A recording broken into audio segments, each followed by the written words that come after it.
आने वालों की भीड़ है, मगर 90% वह लोग हैं जो सिर्फ वहां।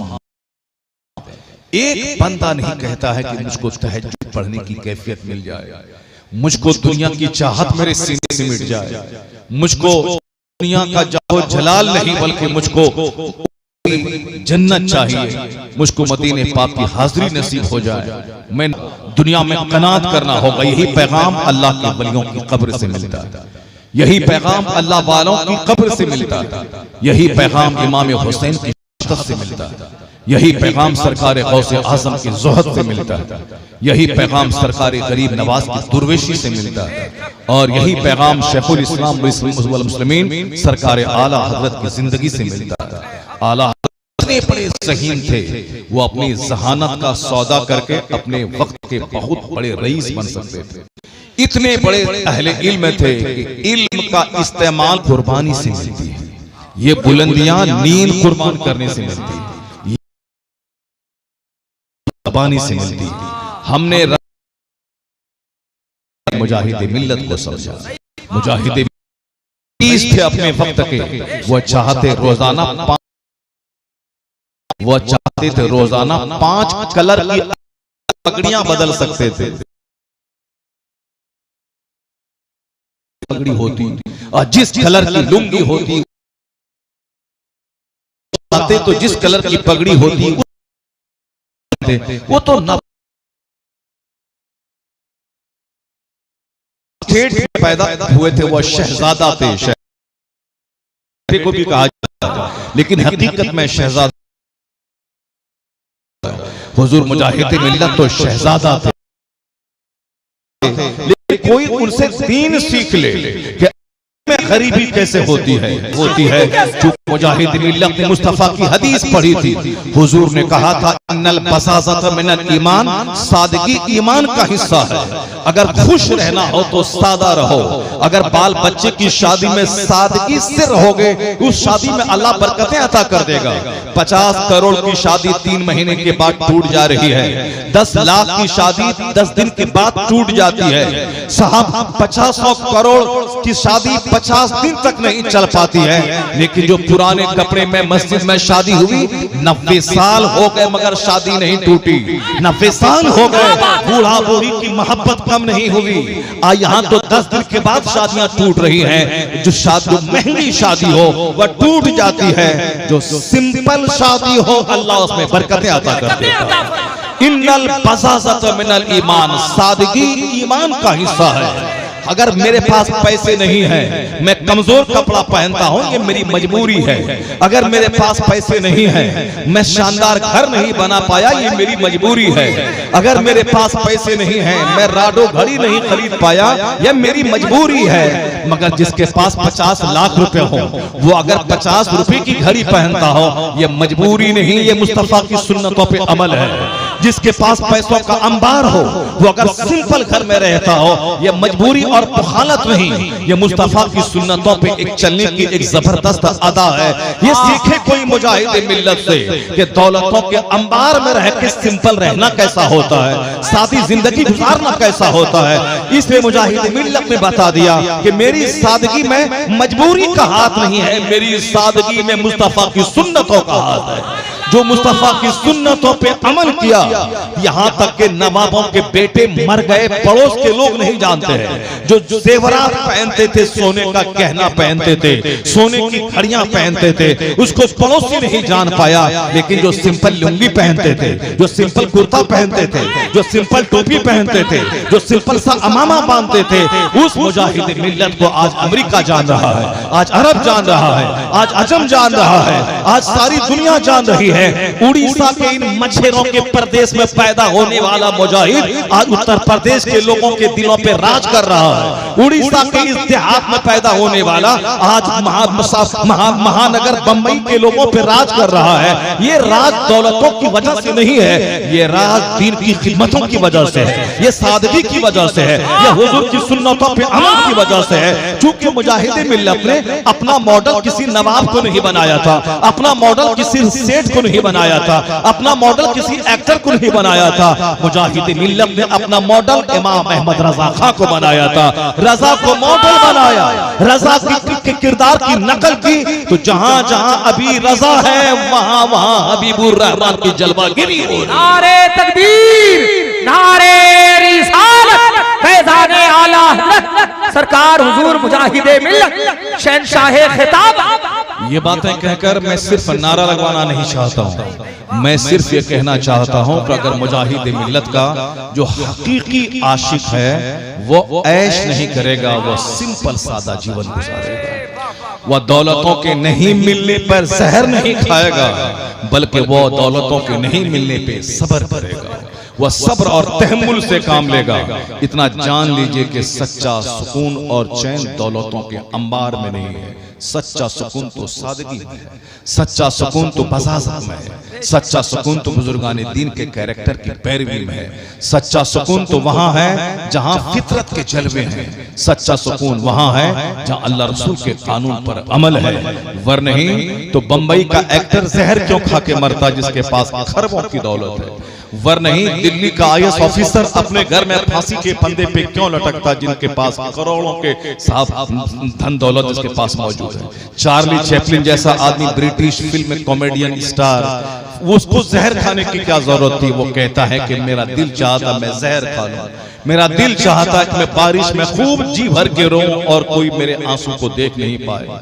आखिर इतना बड़ा फिल्म स्टार वो बारिश में टहल के रो के अपना गम हल्का करना चाहता है। आखिर क्या बात है? आप एक मकान बनाने को अपनी जिंदगी का टारगेट बना लेते हैं, उसकी वजह से रमजान की बरकतें खत्म हो जाती हैं। हज में बिला वजह डिले कर रहे हैं, नमाज एक वक्त की छोड़ना हराम और गुनाह कबीरा है।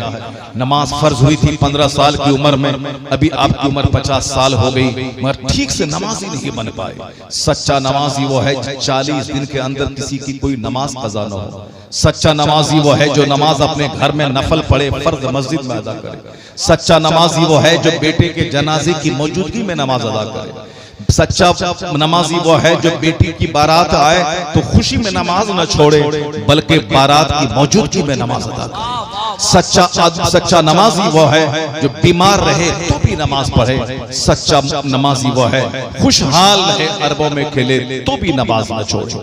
इस क्वालिटी में अक्सर लोग फेल हो जाए। यहाँ दौलत आ रही है तो कुछ लोग रोजाना मूर्ख मुसल्लम पे फातिहा दिला रहे हैं, तोशे कादरिया करवा रहे हैं, मालिदा बनवा रहे हैं, रोजाना बकरा ज़बह करके सदका कर रहे हैं। माल जहाँ घटा तो फिर वो मस्जिद के दरवाजे को भूल तक जाते हैं। कुछ लोग हैं कि माल नहीं है तो मस्जिद जाते हैं, जहाँ माल मिला मस्जिद को भूल जाते हैं। दोनों कैटेगरी के लोग हैं। कुछ लोग हैं जिनके पास दौलतों की बारिश हो रही है, तब कभी अजमेर, कभी बगदाद, कभी धामनगर शरीफ, कभी बरेली शरीफ, यानी खूब जाते हैं। 1-1 लाख रुपए का अतर की बोतल खरीद कर वो साहब बरेली की चादर पे छिड़कना चाहते हैं। और जहां अल्लाह ने आजमाइश के तौर पर उसको मुसीबत में डाला, जबकि अल्लाह कहता है कि मैं तुमको आजमाऊंगा, कभी मुसीबत देकर, खाने की किल्लत देकर, कभी औलाद को मौत देकर, कभी तुमको तुम्हारी सेहत छीनकर मैं आजमाऊंगा कि सेहत में तुम क्या बोलते हो, बीमारी में तुम क्या बोलते हो, गरीबी में क्या बोलते हो, मालदारी में क्या बोलते हो, तुम खुशहाली में क्या कहते हो, तंगहाली में क्या कहते हो। तो अल्लाह कहता है वह बशरी साबिरीन अल्लज़ीना इज़ा असाबतहुम मुसीबा क़ालू इन्ना लिल्लाहि व इन्ना इलैहि राजिऊन। अल्लाह कहता है अगर मैंने तुझको सुख दिया है तो तुम शुक्र अदा करो, अगर मैंने मुसीबत दी है तो तुम सब्र करो, और अगर तुमने सब्र किया मेरी दी हुई मुसीबत पर तो खुशखबरी है कि तू हिदायत याफ्ता है, खुशखबरी है कि तू जन्नती है, खुशखबरी है कि तुझे बेपनाह अज्र मिलेगा। इन्नमा युवफ़्फ़स साबिरून अज्रहुम बिगैरि हिसाब। अल्लाह कहता है कि सब्र करने वाले को मैं गिन गिन कर नहीं देता हूँ, मैं उसे बेगिनती अता करता हूँ। नेकियों पे 1 से लेके 100 गुना तक, 700 गुना तक अज्र मिलता है, लेकिन जो खुदा की दी हुई मुसीबत पे सब्र करे अल्लाह उसे बेगिनती अजर अता करता है। जितना बड़ा मर्तबा दौलतों के अंबार में नहीं होता, उतना बड़ा मर्तबा सब्र और तहम्मुल की दहलीज से मिलता है। जितना बड़ा मर्तबा महलों में नहीं मिलता, उतना बड़ा मर्तबा झोपड़ी और खानकाहों में मिलता है। इसलिए अल्लाह वाले वही होते हैं जो महल से ज्यादा झोपड़ी को पसंद करें। अल्लाह वाले वही होते हैं जो खाने से ज्यादा फाकी को पसंद करें। अल्लाह वाले वही होते हैं जो ख्वाहिशात की गुलामी नहीं बल्कि ख्वाहिशात को पांव के नीचे दफन कर दें। वो इधर ख्वाहिश को मारते हैं, अल्लाह उसके चेहरे को नूरानी बना देता है। अल्लाह उसके नाम को दुनिया के हर घर में पहुंचा देता है। अल्लाह ताला उसका चर्चा हर जबान पे जारी कर देता है। इस स्टोरी को आप मान लें, जो सिर्फ अपने बाल बच्चों की चाहत में जिए, बाल बच्चे भी उसको भूल जाते हैं। और जो मुस्तफा के दीन की खिदमत के लिए जिए, उनके पास अपना बेटा हो या ना हो, करोड़ों रूहानी बेटों के दिल में अल्लाह उसकी मोहब्बत अता कर देता है। जिनके पास उड़ीसा में 10 बेटे थे, उनका कोई चर्चा नहीं हो रहा है। मुजाहिदे मिल्लत को अपना एक भी बेटा नहीं था, पर आज करोड़ों बेटों की जबान पे मुजाहिदे मिल्लत का चर्चा जारी है। यह इस बात की दलील है कि जो सिर्फ बाल बच्चों के लिए मरेगा, उसके लिए नमाजें छोड़ेगा, उसके लिए घर बनाने की फिक्र में 24 घंटे रहेगा, वो बच्चे से हाथ धो ले, उनके मरने के बाद बच्चा भी उनका चर्चा नहीं करेगा, उनका बच्चा भी उनकी कब्र पे नहीं जाएगा। लेकिन जो रब के लिए जिए, जो रब के लिए मरे, जो दिल की खिदमतों को अपनी जिंदगी का रोल मॉडल बना ले, उनका बच्चा रहे ना रहे, करोड़ों लोग उनकी कब्र पे हाजिरी देंगे, फातिहा पढ़ेंगे, उनकी कब्र की खाक को बोसा लेंगे, ताकि दुनिया जान ले जो अपने लिए जिएगा मर जाएगा, जो मुस्तफा के दीन के लिए जिएगा हमेशा के लिए जिंदा हो जाएगा रहेगा। वाह नारे तकबीर, नारे रिसालत, पैगाम इस्लाम। ये एक तमहीदी तौर पर एक बात मैंने आप तक पहुंचा दी। अब मैं तकरीर का जो मेन स्ट्रीम है, जो तकरीर का एक मेन पार्ट है, तकरीर के 3 पार्ट होते हैं। एक तमहीदी पार्ट जो मैंने आप तक पहुंचा दी, इस्लाम का एक बुनियादी, एक आफाकी और एक रियल पैगाम, जो हकीकी पैगाम। मैं खूब चिकनी चपड़ी बातें बोलूं, मैं खुद अल्फाज और जुमले के भीड़ लगा दूं, मेरी कलाकारी हो सकती है, मेरी वाहवाही हो सकती है, मगर इस्लाम आपके दिल में घुस नहीं सकता। इस्लाम को दिल में घुसाने के लिए सिंपल अल्फाज का सहारा लेना पड़ता है। इस्लाम दिल में घुसाने के लिए सादे लबो लहजे का इस्तेमाल करना पड़ता है।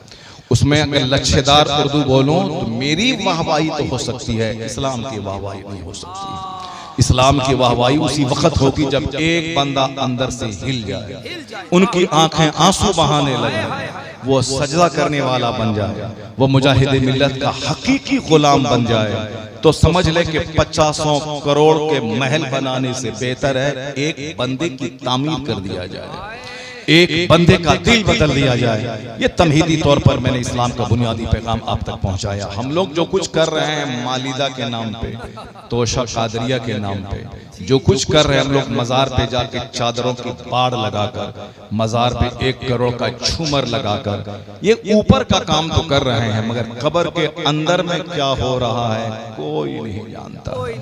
इसलिए झूमर से उस अल्लाह के वली को कुछ नहीं मिलेगा, 1 करोड़ के गुंबद से अल्लाह के वली को कुछ नहीं मिलेगा। आपके सजदे से अल्लाह के वली की रूह खुश हो जाएगी, आपके तकवा से मुजाहिदे मिल्लत की रूह खुश हो जाएगी। आप झूमर गुंबद कुछ न दें, मगर उनका जो पैगाम था उस पैगाम पर अमल करें।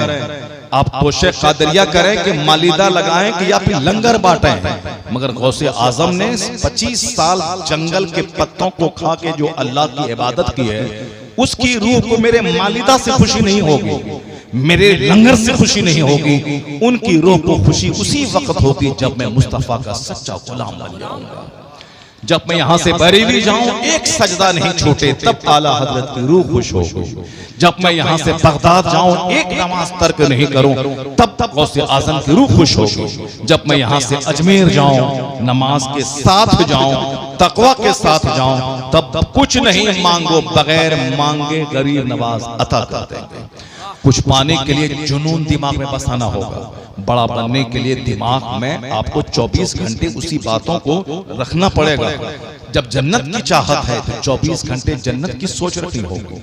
जब अल्लाह रसूल को खुश करना है तो 24 घंटे दिमाग में वो रनिंग रहनी चाहिए। अभी माल की रनिंग है दिमाग में, इसीलिए ख्वाब में भी माल ही हम लोग देखते हैं और सुबह उठने के बाद माल ही का तबसरा करते हैं और रात में सोते हुए भी माल ही करते हैं। इसलिए मरते वक्त आदमी प्यासा होके मरता है, चूंकि जो हमेशा माल माल करता रहा।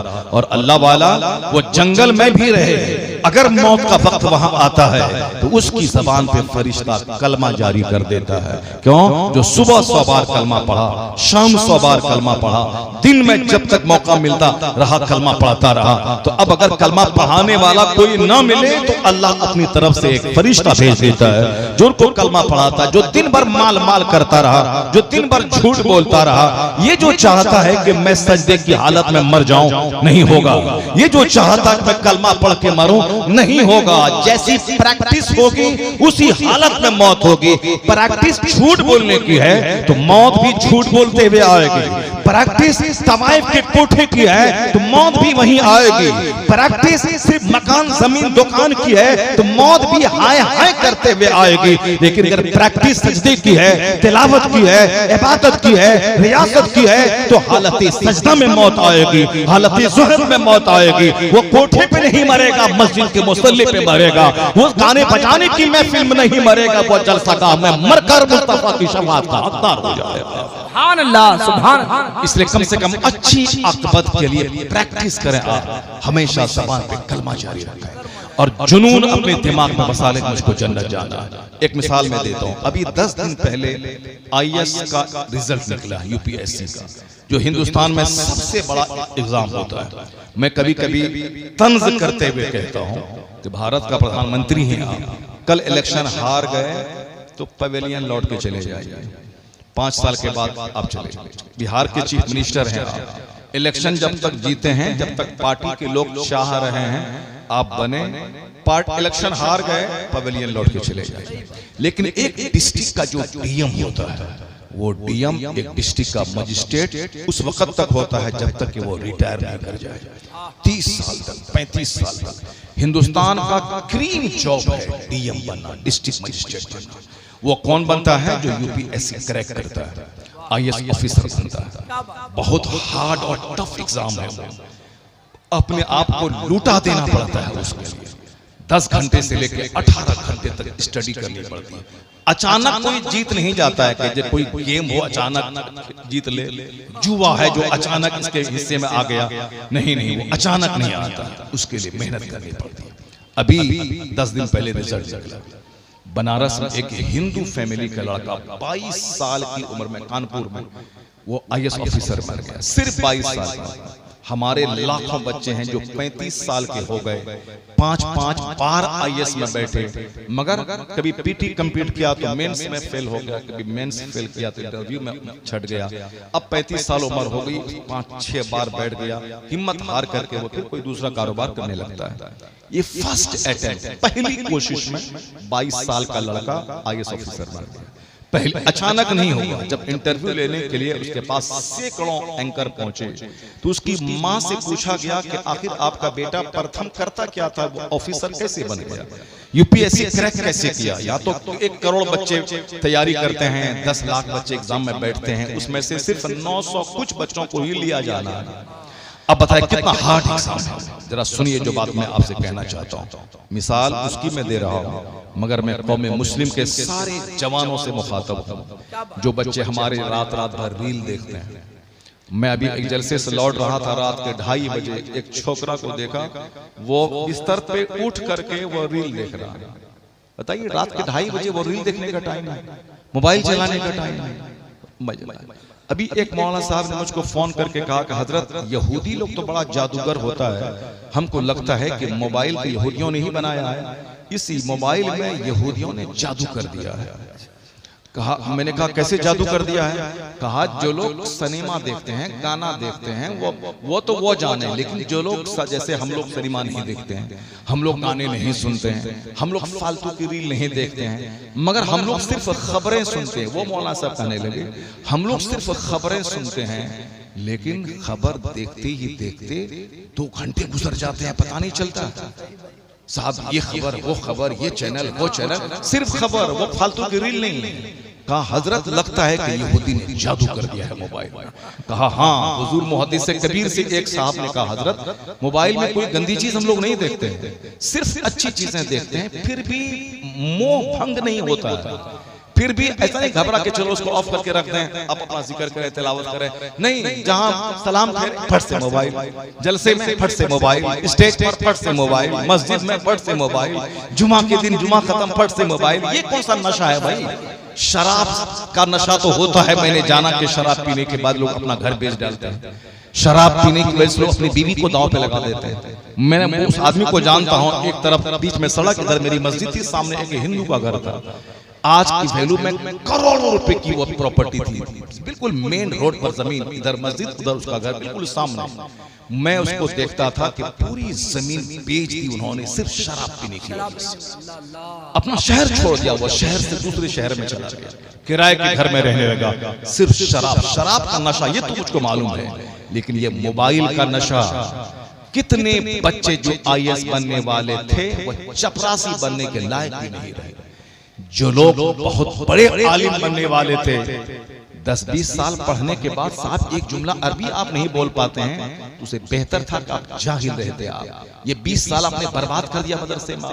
ये कौन सी पढ़ाई आपने करी? 20 साल हिफ्ज किया और रमजान तरावी सुनाने जा रहे थे साहब, 50 बार रिपीट कर रहे हैं, आगे पीछे कर रहे हैं, क्या मतलब है? ये दूसरों का दिमाग खराब कर रहे हैं। इसका मतलब है कि आप मेहनत नहीं करते हैं, आप पढ़ते नहीं हैं ठीक से। वही मोबाइल, जो कुरान पढ़ेगा वो तो रमजान में बिंदास होकर आंख बंद करके पूरा कुरान सुनाएगा। अभी एक कारी साहब में सुना रहे थे तो वो तो बार बार रिपीट करते थे, मगर मैं दूसरे कारी को बुलाया, वो 4 पारे सुनाया, एक जगह भी कहीं मिस नहीं किया उसने, साफ साफ। ये वो करता है जो रोजाना 2 घंटे कुरान को देता है, वो करेगा। जो रोजाना 2 घंटा मोबाइल को देगा तो वो ऐसे आगे पीछे करता रहेगा। वो अच्छा खतीब नहीं बन पाए, अच्छे टीचर नहीं बन पाए, अच्छे प्रोफेसर नहीं बन पाए, इसी मोबाइल के वजह। जरा सुनिए उस बच्चे ने क्या कहा। उस बच्चे की माँ से जब पूछा गया कि आपका बेटा फर्स्ट अटेम्प्ट में IAS निकाल लिया और अच्छे रैंक से निकाला, आखिर इसका रीजन क्या है? उसकी माँ बोली कि हे साहब, मेरा बेटा होली नहीं जानता था, होली के दिन किताब पढ़ता था, मोहल्ले के सारे बच्चे होली खेलने में रहते, मेरा प्रथम इसी सीढ़ी पर बैठ करके किताब पढ़ता था। वह हिंदू है, उसका सबसे बड़ा त्योहार दिवाली और होली है, मगर उसकी माँ क्या कहती है? मेरा बेटा दिवाली नहीं जानता था, सारे समाज के बच्चे पटाखा छोड़ रहे हैं, मगर मेरा बेटा इसी सीढ़ी पर बैठ करके किताबें पढ़ता था। 1000 से ज्यादा न्यूज रिपोर्टर उस सीढ़ी को देखने के लिए आया होगा कि जिस सीढ़ी पर बैठ करके प्रथम किताबें पढ़ता था। एक जुनून था कि मुझको IAS निकालना। अब उस जुनून के चलते 12-12 घंटे 14-14 घंटे वो स्टडी करता था। हमारे बच्चे मोबाइल लेकर वो दिल फेंक आशिक बन गए। एक लड़का मेरे साथ जलसे में जाता था 5 साल तक, मगर मोबाइल चलाने की लत लग गई। 18 साल का बच्चा 25 साल की एक लड़की के इश्क में मुब्तला होकर शादी कर लिया, जिंदगी को तबाह बर्बाद कर डाला सिर्फ मोबाइल की वजह से। एक 13 साल की लड़की इसी मोबाइल की वजह से जिंदगी तबाह बर्बाद कर डाली। एक नहीं, करोड़ों लड़कियां। अभी परसों मैं जलसे से वापस हो रहा था, रात के 3 बज रहे थे, एक लड़की, इतना बड़ा मोबाइल, मुस्लिम मोहल्ला था वो, मस्जिदें थी, मतमांगर था, रात के 3 बजे सड़क के किनारे मोबाइल लेके खड़ी थी। मैं सोचा गाड़ी रोक के मैं उससे कहूं कि बिटिया क्या कर रही है तुम, मगर चूंकि उसमें खतरा था इसलिए मैंने उसको टोका नहीं। मैंने कहा अपने साथ के लोगों से, देखा तुमने ये 3 बजे रात में ये 13 साल की लड़की ये क्या कर रही है? कहा हजरत दूसरी तरफ एक लड़का मोबाइल लेके वो खड़ा था। इसी तरह का चक्कर, सिर्फ मोहब्बत, झूठी मोहब्बत के चक्कर में लोगों का किरदार खराब हो गया, लोगों की पढ़ाई चौपट हो गई। एक बच्चा कह रहा था, बाप ने कहा कि मोबाइल मत चलाओ, वो बोला हम जान दे देंगे, मर जाएंगे, नदी में कूद जाएंगे, मगर मोबाइल नहीं छोड़ेंगे। अच्छा खाता पीता पढ़ता लिखता लड़का, जिंदगी बर्बाद हो गई। जरा सुनिए प्रथम की कहानी।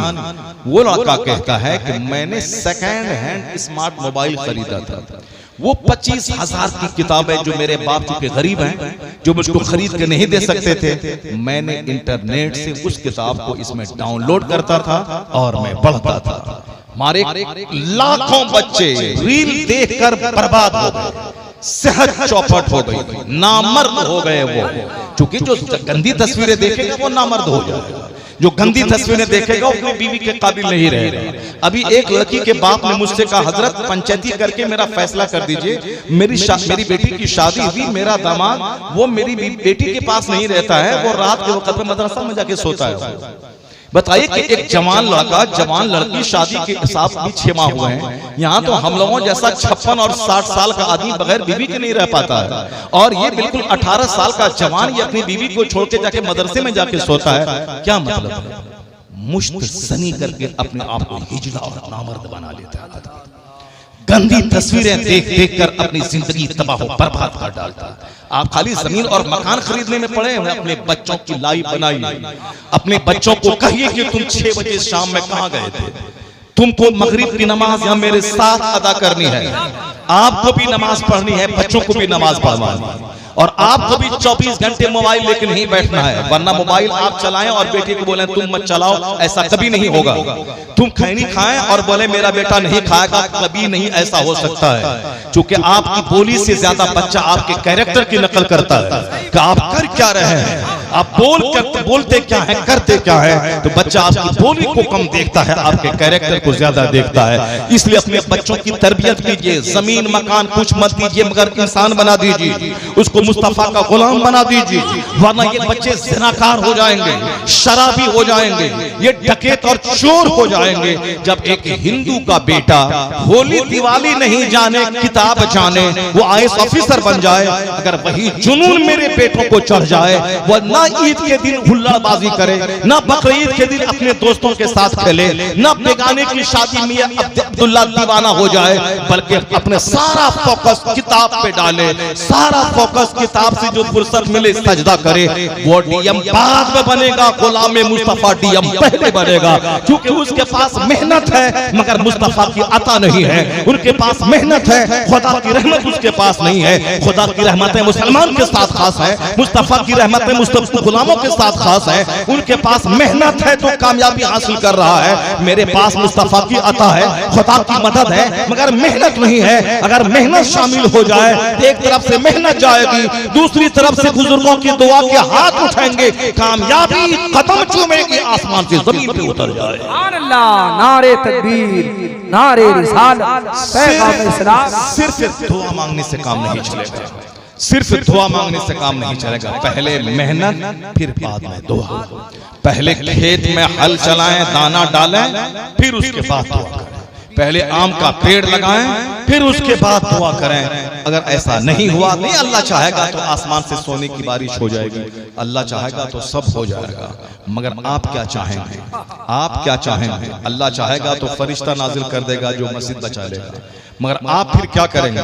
मस्जिद बचाएगा अल्लाह का फरिश्ता, ईदगाह बचाएगा अल्लाह का फरिश्ता, इसराइल के एटम बम में कीड़ा लगा देगा अल्लाह का फरिश्ता, तो आप क्या करेंगे? आप शराब पिएंगे, आप ऐश करेंगे, आप अरब ममालिक के नवाब हैं, आप अमेरिका में जाकर के एपिस्टिन फाइल में वहां से आप उसके जजीरे में जाके 12-13 साल की लड़की के साथ मुंह काला करेंगे, जो अरब के रईस कर रहे हैं, अरब के नवाब कर रहे हैं, और ये दुआ करते हैं कि इसराइल के मिसाइल में कीड़ा लग जाए, इसराइल का जेट तैयारा उसका ऐसे ही गिर जाए। यानी सिर्फ सड़ी ही दुआ करते हैं। दुआ वो दुआ जो मुस्तफा ने की थी, मैदान बद्र में जाके दुआ की। रमजान के महीने में 313 मुजाहिद को मदीने से निकाल के मैदान बद्र ले गए, वहां कील कांटे दुरुस्त कर दी। अगर बाएं से हमला हुआ तो जवाब कैसे दिया जाएगा, दाहिने से हमला हुआ तो जवाब कैसे दिया जाएगा, बीच से हमला हुआ तो जवाब कैसे दिया जाएगा। अगर ये शहीद हो गए तो झंडा दूसरे किस मुजाहिद के हाथ में होगा,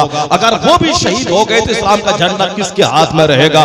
ये तमाम कील कांटे मुस्तफा ने दुरुस्त कर दिए। तलवार थी, तलवार थमा दी, तलवार नहीं थी, खजूर की टहनी थमा दी। सब कुछ करने के बाद मुस्तफा एक टीले पर खड़े हो गए और दुआ करने लगे। चादर गले में थी, चादर आपके जिस्म के कांपने की वजह से बार बार जमीन पे गिर जाती थी। सिद्दीक अकबर उस चादर को उठाकर आपके कांधे पर रखते थे, कहते थे जरूर आपका खुदा अपना वादा सच्चा करेगा, जरूर फतह मिलेगी।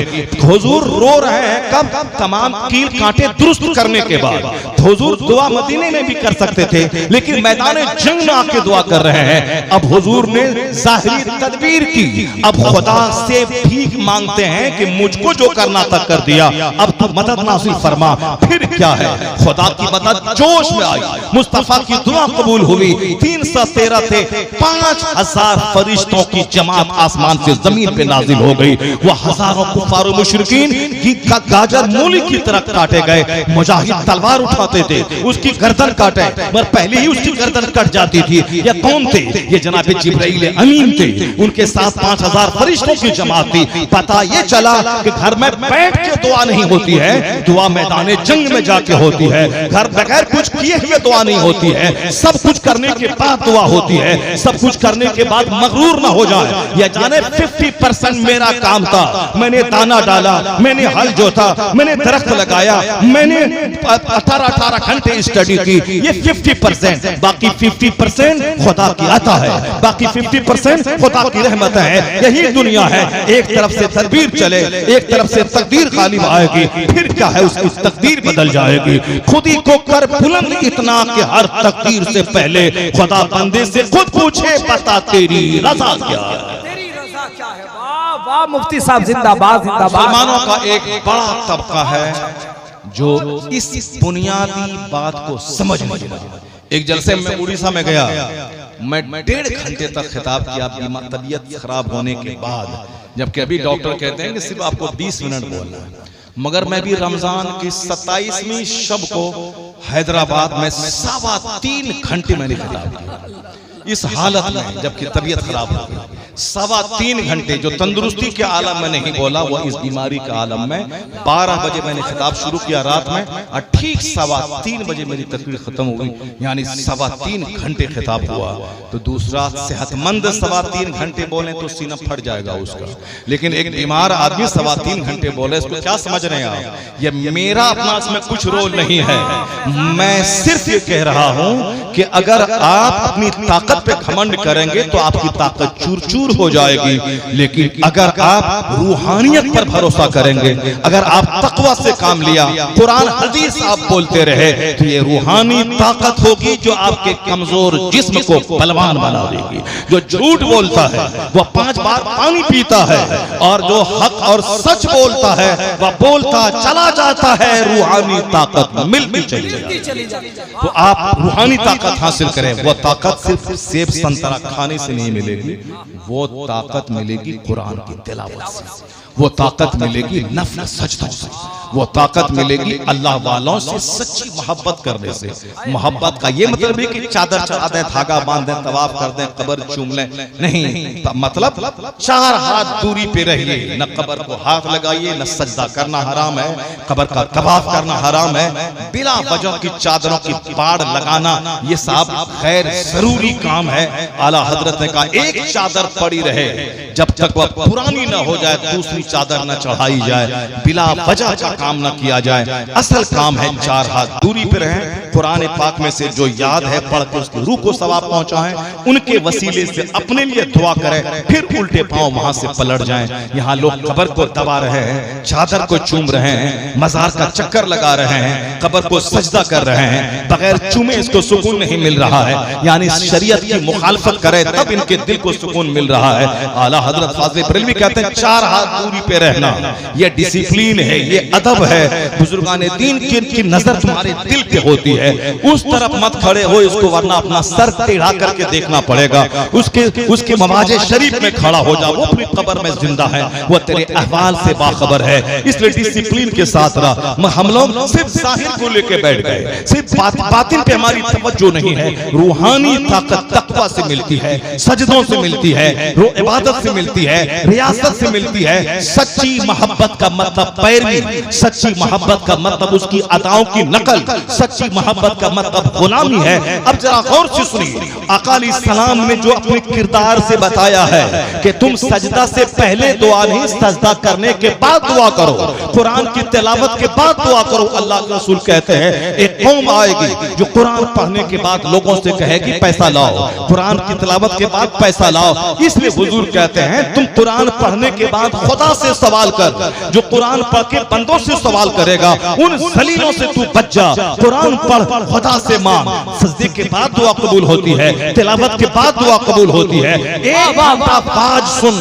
वाज सुनने के बाद जो दुआ होती है वो दुआ कबूल होती है। जुमा का खुतबा आप गौर से पढ़ें, पहले खुदा की तस्बीह, खुदा की तहमीद, खुदा की तकबीर बयान की जाती है, फिर आखिर में खुतबा खत्म होने से पहले दुआ की जाती है, रब्बना वला तजअलना मिनहुम, रब्बना वजअलना मिनहुम, अल्लाहुम्मा अंसुर मन नसर दीन सय्यदना मुहम्मद सल्लल्लाहु अलैहि वसल्लम। पहले खुदा की तस्बीह, खुदा की तकबीर, खुदा की तहमीद, कुरान की आयतों की तिलावत, फिर आखिर में दुआ। जलसे में पहले नात हो, तिलावत हो, जिक्र अज़कार 4 घंटे हो, नात हो 5 मिनट, तकरीर हो 5 घंटे, तिलावत हो पहले, उसके बाद बयान हो, फिर आखिर में दुआ हो, वो दुआ कबूल होती ही होती है। क्या पैगाम, जिंदाबाद, नारे तकबीर, नारे रिसालत, उर्से हबीबुल्लाह शाबाब। अब जरा आखिर में एक दो बातें मैं आप तक कहना चाहता हूँ। ये मदरसा है, इस मदरसे से बच्चे फारिग हो रहे हैं, ये बच्चे 5 बच्चे पढ़ रहे फारिग हो रहे हैं, अब ये 5 बच्चे हाफिज़ कुरान बनेंगे। इन बच्चों को नसीहत हमारी यही है कि तुम ये समझ लो कि तुमसे बड़ा धनवान कोई नहीं, तुमसे बड़ा मालदार कोई नहीं। अगर किसी के सीने में कुरान का इल्म गया और वो ये समझता है कि मुझसे ज्यादा दौलत किसी दूसरे को मिली, तो उसने कुरान पाक का अपमान कर दिया, कुरान पाक की तौहीन उसने कर दी। चूंकि सबसे बड़ी दौलत उसको अल्लाह ने दी थी, अब वो बोला कि नहीं असल चीज तो माल है, माल मेरे पास तो है नहीं, माल तो मास्टर के पास है, तो उसने कुरान पाक की तौहीन कर दी। कुरान पाक has been revealed to read it, to understand it, to consider it. Quran पाक इसलिए नाजिल हुआ है कि इसको पढ़ा जाए, खूब पढ़ा जाए, खूब गौर किया जाए, दिमाग के सारे वसवसे दूर होंगे। अभी एक वसवसा दिमाग में मुसलमानों के आ रहा है कि हमारा फ्यूचर क्या होगा, हमारा मुस्तकबिल क्या होगा। साहब गाजा तबाह हो गया, फिलिस्तीन को बर्बाद कर दिया गया, अभी एक खाता पीता मुल्क ईरान है, उसको अमेरिका और इस्राइल मिलकर तबाह कर रहा है, ताकि पूरे मिडिल ईस्ट के सारे तेल और पेट्रोल के खजाने पे कंट्रोल उस 7 समंदर पार के यहूद और नसरानी का हो जाए। हिंदुस्तान में जो हमारी हालतें हैं वो क्या हालत है वो सबको मालूम है। मैं सिर्फ कुरान शरीफ की 2 आयत पढ़ के बताता हूँ, जरा देखिए कुरान करीम ने क्या कहा। कुरान करीम मालूमात का खजाना, कुरान करीम नॉलेज और विजडम का खजाना, सारे प्रॉब्लम्स का हल कुरान करीम में मौजूद। जो लोग ये कहते हैं कि आने वाला वक्त इस्लाम के लिए अच्छा नहीं आ रहा है, इसका मतलब है कि वो कुरान न पढ़ता है न कुरान सुनता है। जो कव्वाली सुनेगा वो उसको क्या समझ में आएगा कुरान, जो साहब सिर्फ नात शरीफ सुनेगा पूरी रात में, कुरान का मतलब ही नहीं समझेगा, तो वो कैसे समझेगा इस्लाम। नात शरीफ पहले भी होती थी, अल्लामा अरशद साहब 3-3 घंटे तकरीर करते थे, मुश्ताक अहमद नज़ामी साहब 2.5 घंटे खिताब करते थे। रात का जलसा होता था, दिन का जलसा होता था, 5 दिन का जलसा होता था। रात में तकरीर, फिर 12 बजे के बाद सब लोग सो गए, फिर जोहर के बाद तकरीर, फिर असर की जमात, फिर उसके बाद तकरीर, फिर मगरिब की जमात, फिर उसके बाद तकरीर, फिर इशा की जमात, फिर तकरीर। रात के 11-12 बजे खत्म, 5 घंटे सोइए, फिर फजर के लिए उठिए। वो सब तकरीरें होती थी। तकरीर होती थी एक दिन, साल के 364 दिन लोग उसका चर्चा करते रहते। आज जलसा खत्म होगा, कल एक बंदा चर्चा नहीं करेगा कि मौलाना शहरियार ने क्या कहा, उसने क्या बोला, उसके बोलने का क्या मतलब था। एक बंदा चर्चा नहीं करेगा। क्यों चर्चा नहीं करेगा? क्योंकि तकरीर हमारी हुई 1 घंटा और जो नात शरीफ हुई 4 घंटे। अब जाहिर सी बात है जो 4 घंटे जो काम हुआ उसको लोग याद रखेंगे, 1 घंटा जो काम हुआ उसको भूल जाएंगे लोग। नात के अशार सबों को याद होते हैं, क्यों? बार बार वो अशार रिपीट किए जाते हैं, हर महफिल में वो नात सुनी जाती है। नाते पाक आप सब पढ़िए, रात के सन्नाटे में पढ़िए, मदीना की तरफ रुख करके पढ़िए, और दूसरों को सुनाने के लिए नहीं, जिनकी तारीफ नात में की जाती है उस मुस्तफा को सुनाने के लिए नात।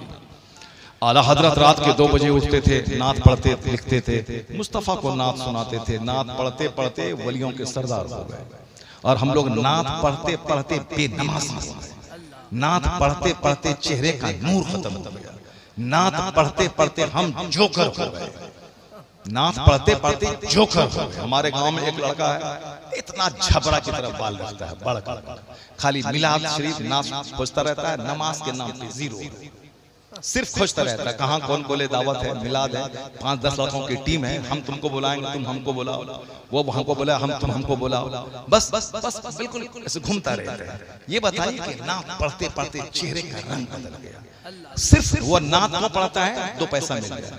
और आला हजरत नात पढ़ते पढ़ते वलियों के सरदार, मुफ्ती आजम हिंद नात पढ़ते पढ़ते वलियों के सरदार बन गए। इसलिए नात मुस्तफा को सुनाई, और पब्लिकली नात हो, मगर 1-2 नात हो, फिर कुरान पाक और हदीस की बातें हो, ताकि लोग यहाँ से उठें तो कुरान पाक की आयतों की तफसीर उसके दिमाग में रहे और घर जाए। अब जरा सुनिए गौर से कि इस्लाम का मुस्तकबिल कैसा है। खाने काबा के पास एक शख्स आया, आका अलैहिस्सलाम से कहने लगा, सरकार क्या होगा, कैसे जिएंगे हम लोग इस कदर खौफ के साए में जी रहे हैं कि बाथरूम यानी इस्तिंजा करने बाहर जाते हैं, वहां डर लगता है कहां से कौन दुश्मन हमला करके कत्ल कर देगा। ये दिन कब तक रहेंगे? चूंकि जो भी कलमा पढ़ता था उसको इतनी अजियतें, इतनी तकलीफ दी जाती थी मक्का में। किसी को चटाई में बांध के धुआं दिया जा रहा, किसी को सूली पे लटकाया जा रहा, कोई बाहर मिला उसको लोग किसी न किसी बहाने से कत्ल करे ताकि कोई तीसरा बंदा कलमा ना पढ़ सके। हुजूर के सामने जब ये बात आई, कहा सरकार कैसे इस खौफ के साए में हम लोग जिए, तो आका अलैहिस्सलाम ने कहा था कि ए जी सब्र करो, वो दिन आने वाला है कि जिस दिन एक औरत इराक से चलकर जेवरात से लैस होकर खाने काबा का तवाफ करने आएगी और तवाफे काबा करके लौट जाएगी, कोई पूछने वाला न होगा कि तू कौन है, कहां से आई है। यानी इतना पीस कायम हो जाएगा, इतना अमन कायम हो जाएगा कि एक औरत हीरा से चल के आएगी, तवाफे काबा करके लौटेगी, कोई पूछने वाला ना होगा कि तू कौन है, कहां से आई। सब्र करो, एक दिन वो आने वाला है कि माल दौलत लेकर लोग रास्ते में खड़े होंगे कि ज़कात की रकम ले लो। इतनी दौलतों के दरवाजे खुलेंगे कि कोई फकीर नहीं मिलेगा कि ज़कात की रकम उसको दे दी जाए। जो जिसके सामने हुजूर ने ये बयान किया वो कहते हैं ये दोनों बातें मैंने अपनी आंखों के सामने देखी। ये दोनों बातें जब इस्लाम के फतुहात के दरवाजे खुले, जब नए नए ममालिक फतह होने लगे, माली गनीमत आने लगी, यह बात किस वक्त मुस्तफा ने की थी? जिस जमाने में कलमा पढ़ना मुश्किल था, कलमा पढ़े कत्ल हो जाए, जिस जमाने में मुसलमान चैन की नींद नहीं सोते थे। मगर कुरान करीम ने क्या कहा? युरीदून लियुत्फिउ नूरल्लाहि बिअफ़वाहिहिम वल्लाहु मुतिम्मु नूरिही। ये काफिर अपने मुंह से इस्लाम का चिराग बुझाना चाहते हैं, अल्लाह उस नूर को पूरा करना चाहता है। ये बुझाना चाहते हैं, अल्लाह उसको पूरा करना चाहता है। और अल्लाह कहता है लअग़लिबन्ना अना व रुसुली, मैं गालिब आऊंगा। ये शैतान गालिब नहीं आया, मेरे रसूल गालिब आएंगे, मेरे रसूल फाते होंगे। हुवल्लज़ी अरसला रसूलहु बिल हुदा व दीनिल हक़ लियुज़हिरहु अला दीनि कुल्ली। अल्लाह कहता है अल्लाह ने हिदायत और दीन हक के साथ अपने नबी को भेजा है ताकि इस मजहब को सारे मज़ाहिब पे गालिब कर दे। इस्लाम फतह होगा, हर तरफ इस्लामी हुकूमत कायम होगी, फतुहात के दरवाजे खुलेंगे, माले गनीमत आएंगे, लोग इतने मालदार हो जाएंगे कि ज़कात लेने वाला कोई नहीं रहेगा। ये बशारत किस जमाने में थी? जब लोग दाने दाने को तरस रहे थे, जब लोग सूखी रोटियां खा रहे थे, जब लोग एक खजूर को दो आदमी मिल के खाते थे, मगर कुरान ने जो कह दिया वो आगे कुछ साल के बाद पत्थर की लकीर बन के साबित हुई। इस्लाम गालिब हुआ, पूरा मक्का फतह हुआ, पूरा यमन, पूरा जॉर्डन, पूरा अरब ममालिक फतह हुए, शिर्क का खात्मा हुआ। हर तरफ इस्लामी गवर्नर, इस्लामी हुक्मरान, हर तरफ फतूहात के दरवाजे। कहते वो सहाबी, मैंने अपनी आंखों से एक औरत को देखा कि इराक से चल के आई, तवाफ़े काबा करके लौट गई, उस अरब में जहां सौतेली माओ की आबरू गैर महफूज थी, जहां पड़ोस की औरतों से लोग मुंह काला करते थे, जहां ज़िना आम था, शराब आम थी, मगर इस कदर मुस्तफा ने कल्चर बदल दिया कि एक औरत अकेली आ रही है, तवाफ करके लौट रही है, ऐसा अमन कायम हुआ कि कोई पूछने वाला नहीं है कि तू कौन है, कहां से आई है। तो कुरान की गैबी खबर सच साबित हुई। इस्लाम गालिब आया, मुस्तफा गालिब हुए, सहाबा कराम गालिब हुए। जिनको गरीबी का ताना दिया जाता था वो सारे सरगना मैदानी बद्र में 70 सरगना मारे गए, 70 कैदी बना लिए गए। अब पूरा अरब इस्लामी झंडे के मातहत आ गया। गैब की खबरें कुरान ने 10 साल पहले बताई थी और 10 साल के बाद इस्लाम पूरी दुनिया में गालिब होकर रहा। यह इस बात की दलील है कि इस्लाम दबने नहीं आया है, इस्लाम कमजोर होने नहीं आया है, इस्लाम गालिब होने आया है। आज की तारीख में अगर अमेरिका चाहता है कि मैं इस्लाम की जड़ें कमजोर कर दूं, भले ही मेरी बदअमली की सजा मिले, मेरा चेहरा मोहरा यहूदियों जैसा, मेरी माँ बहन बेटियों के लिबास यहूदियों जैसे, मेरी शादी ब्याह का सारा कल्चर यहूदी मुशरिकों जैसा, उसको तो सजा मिलेगी। लेकिन जिस दिन ये यू टर्न लिया, तौबा किया, मुस्तफा का गुलाम बना, वह जान लेके 1400 बरस के अंदर बेशुमार आंधियां आई हैं। आंधी आई चली गई, तूफान आया चला गया, जलजला आया खत्म हो गया। आंधी हमेशा नहीं रहती, तूफान हमेशा नहीं रहता, जलजला हमेशा नहीं रहता, सैलाब हमेशा नहीं रहता। आज अमरीकी तूफान है, यह तूफान आज है कल खत्म होगा।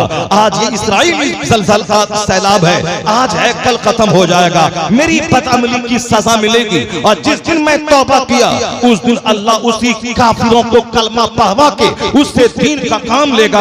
है आया यूरिशे तातार के अफसाने से, पासमा मिल गए काबा को सनम खाने से, तू न मिट जाएगा ईरान के मिट जाने से। क्या मतलब, तातारी हमला हुआ मगर वही तातारी को दोबारा कलमा पढ़वा कर उसी को इस्लाम का कैडर बना दिया गया। इसलिए एक कौम मुस्लिम जो कुछ दुनिया में हो रहा है यह मेरी बदअमली की सजा है, यह मेरी बदकिरदारी की सजा है, यह मस्जिदों को वीरान करने की सजा है, यह खानकाहों को उजाड़ने की सजा है, यह यहूद और नसारा की पैरवी की सजा है। क्या तुमने कभी देखा यहूदी अपने ईद के दिन हमारे मुसलमानों की तरह कपड़ा पहनता हो, हमारे लोगों की तरह दाढ़ी रखता हो, हमारी माँ बहन औरतों की तरह हिजाब पहनता हो? क्या तुमने देखा क्या मुशरिक कोई हमारी तरह लिबास अपने त्योहार में पहनता हो? नहीं। तो फिर हम अपने ईद के दिन काफिरों की तरह जोकर की तरह बाल रखें, उन काफिरों की तरह लिबास पहने, उन मुशरिकों की तरह लिबास अपने बाल बच्चों को पहनाए? जब हम मुस्तफा वाले नहीं रहे तो फिर खुदा की रहमतों को उम्मीद कैसे कर सकते हैं?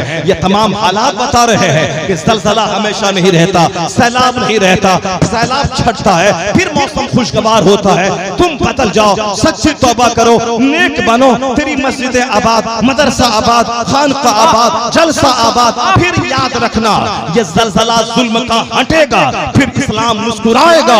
अमेरिका से लेकर जापान चाइना तक इस्लाम का दबदबा होगा, इस्लामी हुकूमत रहेगी, ना कोई आंधी रहेगी, ना कोई जुल्म रहेगा, ना इस्राइल रहेगा, ना यहूदी रहेगा, ना नसरानी रहेगा। सारी दुनिया में एक मजहब इस्लाम रहेगा, एक मसलक के अहले सुन्नत व जमात रहेगा। क्या पैगाम जिंदा। कोई गुल बाकी रहेगा न चमन रह जाएगा, पर रसूलुल्लाह का दीने हसन रह जाएगा। आंधी चलती है, दरख्त झुक जाता है, आंधी खत्म हुई, दरख्त फिर खड़ा हो जाता है। आज जुल्म की आंधी चली है, मेरी बदअमली की सजा है।